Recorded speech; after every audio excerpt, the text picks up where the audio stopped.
ഇന്ന് തന്നെ ഡൗൺലോഡ് ചെയ്യൂ. കാണൂ നിങ്ങളുടെ ഫേവറേറ്റ് ഷോസ്.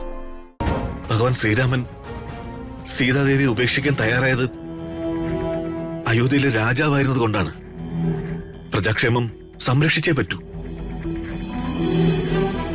ഞാൻ ലക്ഷ്മണനും അല്ല, ഏട്ടൻ ഭഗവാൻ ശ്രീരാമനും അല്ല. സ്നേഹിക്കാൻ മാത്രം അറിയാവുന്ന ഒരു പച്ച മനുഷ്യനാ. എല്ലാം ഉപേക്ഷിച്ച് ഏട്ടന്റെ കൂടെ ഇറങ്ങി വന്നവളാ പത്നിടത്തി. കഴിഞ്ഞ 10-20 കൊല്ലമായി അവര് കരഞ്ഞു ജീവിക്കുക. ആ കണ്ണീര് കാണാതെ പോവരുതേട്ടാ.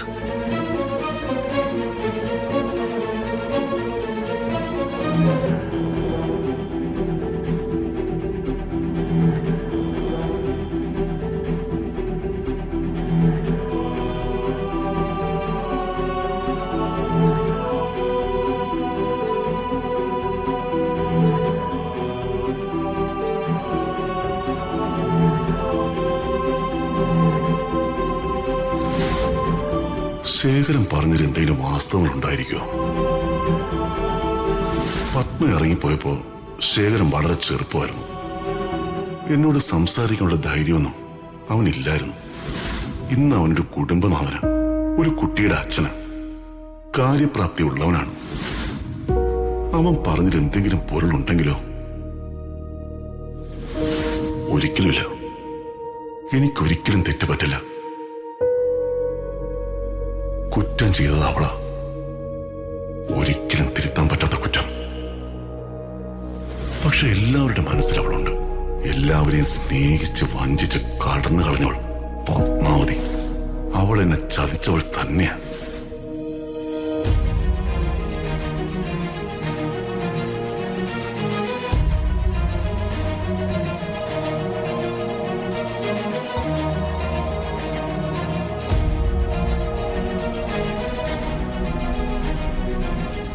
എത്ര ആത്മാർത്ഥമായിട്ട് ഞാൻ നിങ്ങളെ സ്നേഹിച്ചേ.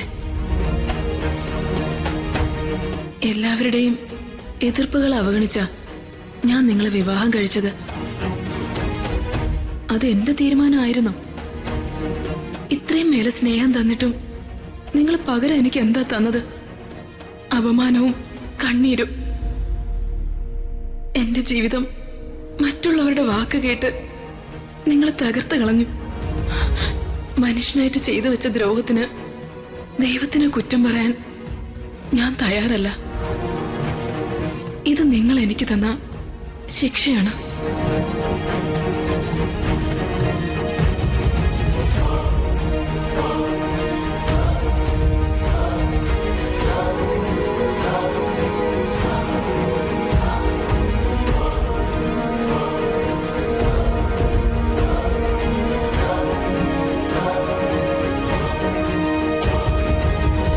മോളെ, നിന്നെ സ്നേഹിക്കാനോ നിനക്ക് വാത്സല്യം പകരാനോ ഇതുവരെ കഴിഞ്ഞില്ല. ഈ ജീവിതം മുഴുവൻ നീ എന്നെ കുറ്റപ്പെടുത്തിയേക്കാം. പക്ഷെ സത്യങ്ങൾ എന്താണെന്ന് നീ അറിയുമ്പോ